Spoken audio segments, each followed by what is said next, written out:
Trump's Amazon tariffs create massive opportunity for Canada.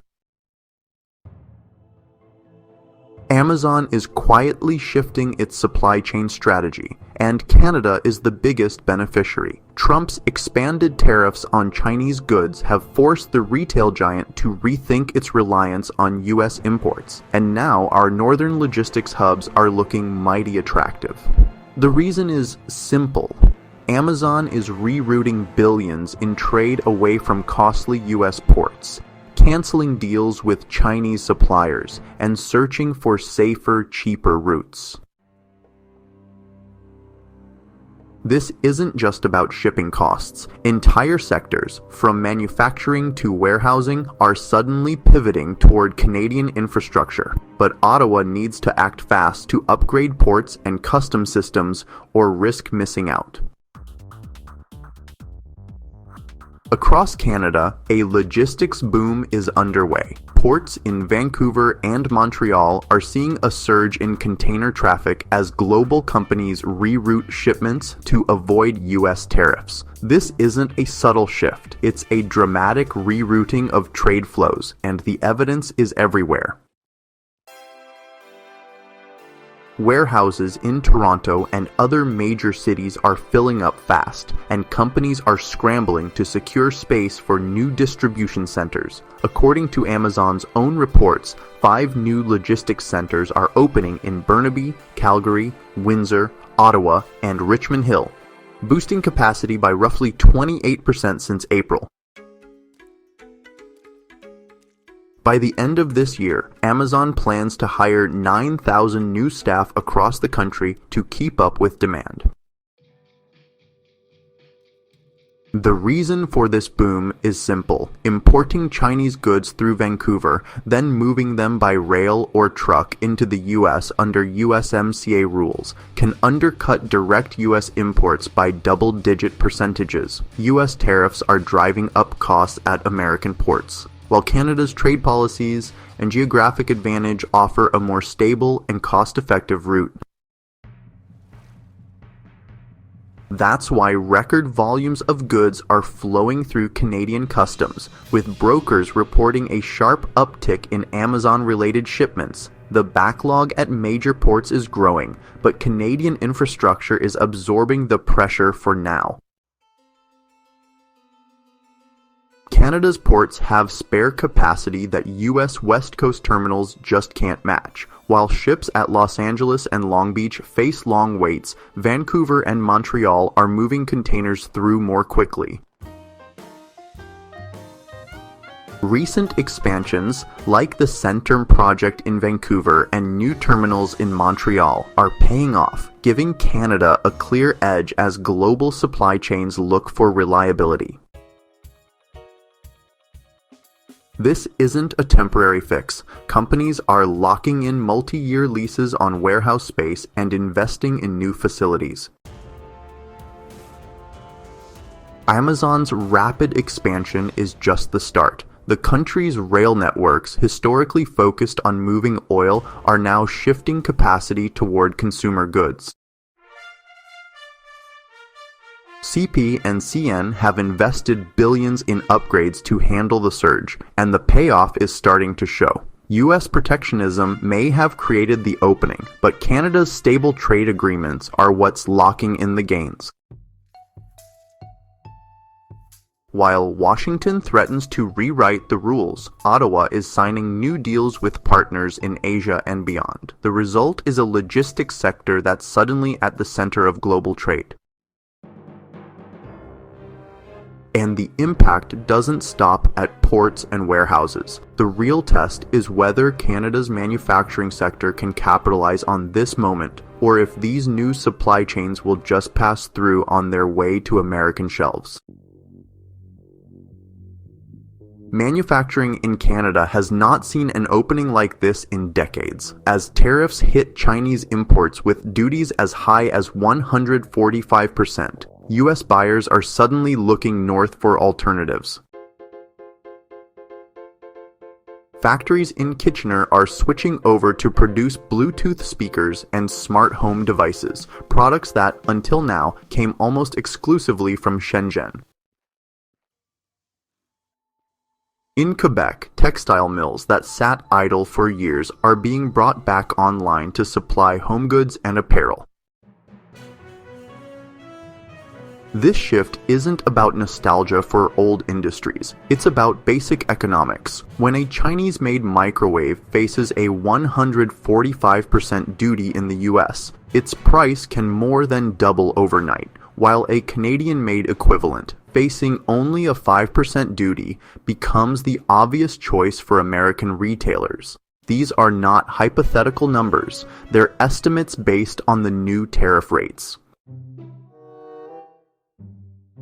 The broader story is a surge in interest from US brands. Retailers that once depended on Chinese suppliers are now exploring Canadian factories to fill the gaps left by disrupted supply chains. This sudden demand is pushing Canadian manufacturing into a position it hasn't held since before the 20-year decline that began after NAFTA. The opportunity is real, but it comes with challenges. Manufacturers warn that finding enough skilled labor will take time. Training programs are ramping up, but the pipeline of new workers isn't keeping pace with the spike in orders. This labor crunch is especially acute in electronics and textiles, where technical skills are essential. Costs are another factor. The price of aluminum sheet has jumped since tariffs began, in part because Canada faces its own duties on metal shipped to the United States. Plastic resins are more expensive too, as Asian suppliers pass along higher costs from lost American business. Manufacturers say these input costs could erase much of Canada's pricing advantage if they keep rising. Smaller operations in particular are struggling to secure the raw materials and working capital needed to scale up. Some are calling for Ottawa to guarantee short-term loans through the Business Development Bank to help bridge the gap.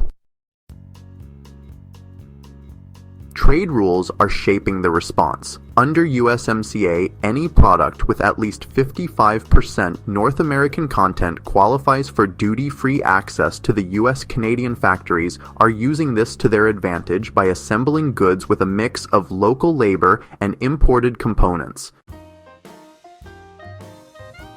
For example, a Vancouver company now builds security cameras with 60% Canadian labor and 40% Chinese parts, sidestepping the tariffs that would apply to fully imported products.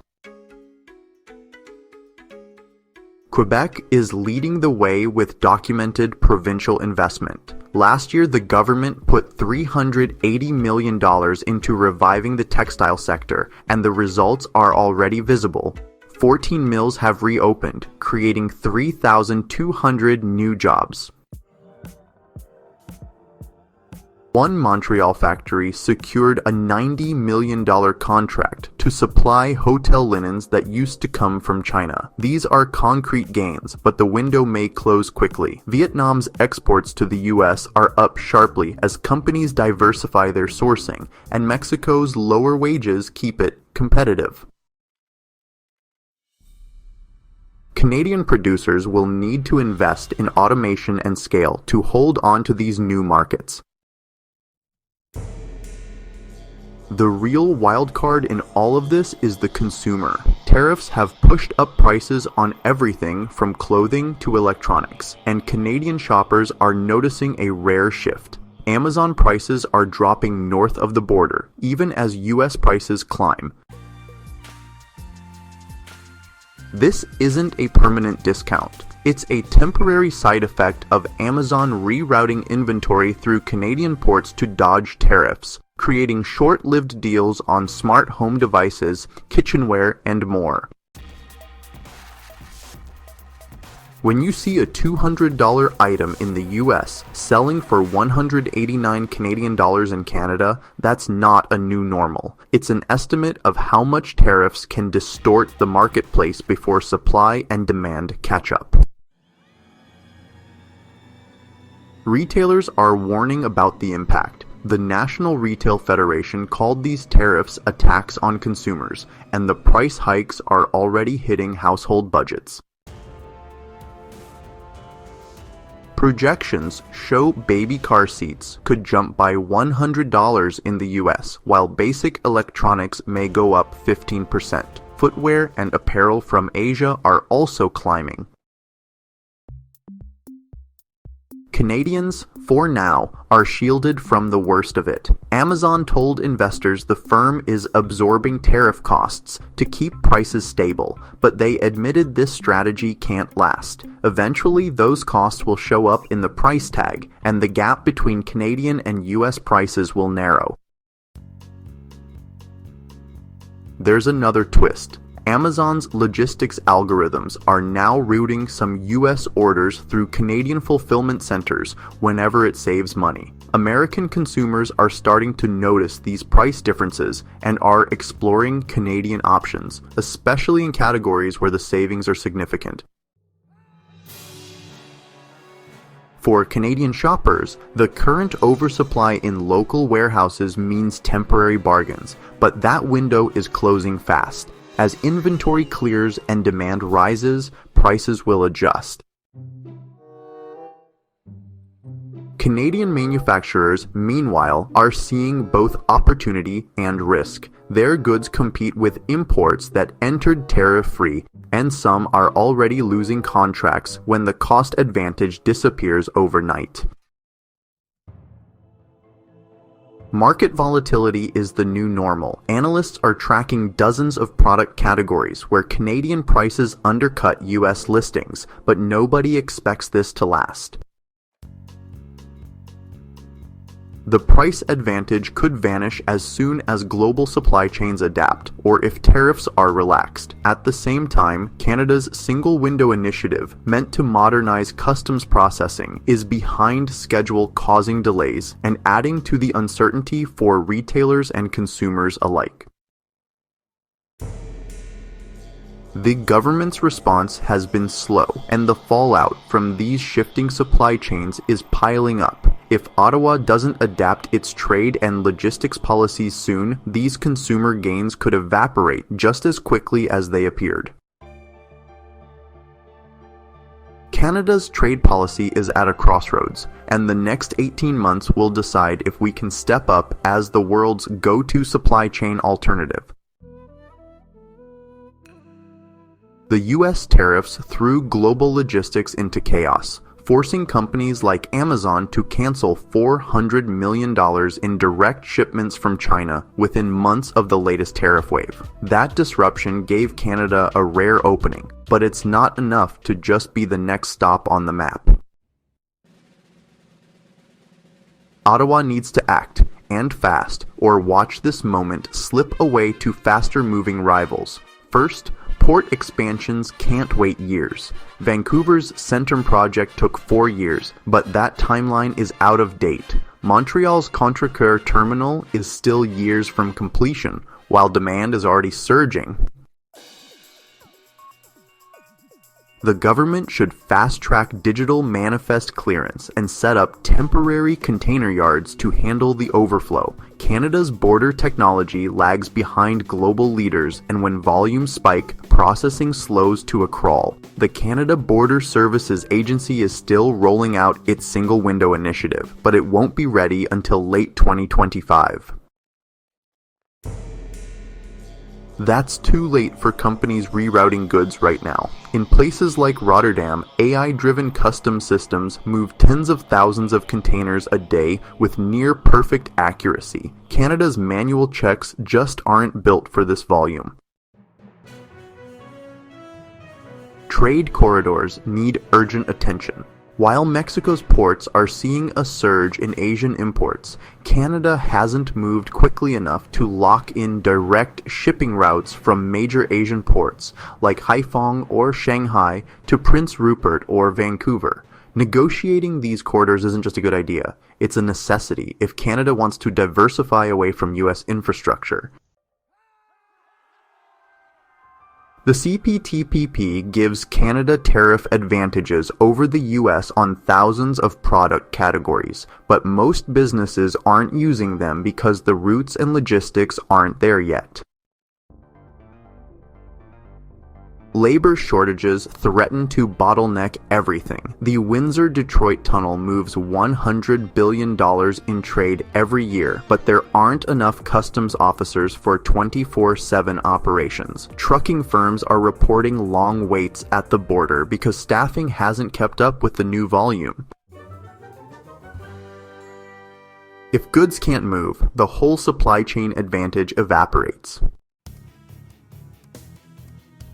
Regional competitors aren't waiting around. Vietnam is attracting billions in new factory investments. Mexico's exports to the US are surging as approvals move faster. The US tariffs exposed a weakness, but Canada's slow response could waste the chance. The next chapter depends on whether Ottawa can turn policy into action, and whether Canadian logistics can keep pace with the world's new trade reality. Trump's tariffs created a $13 billion gap in U.S. supply chains. Amazon's own import contract restructuring estimates make that clear. This isn't about luck. It's about logistics hubs filling up while U.S. ports struggle, factories reopening as Chinese imports get priced out, and consumers in Canada benefiting from temporary price drops. Meanwhile, Vietnam and Mexico are moving quickly to secure new factories and trade routes. Canada's opportunity exists right now, not after months of debate. If policymakers want to capture this shift, they should prioritize fast-tracking digital customs clearance to keep goods moving and avoid losing ground to competitors. Let me know in the comments. Do you think Canada can move fast enough to take the lead? Hit subscribe. This story is changing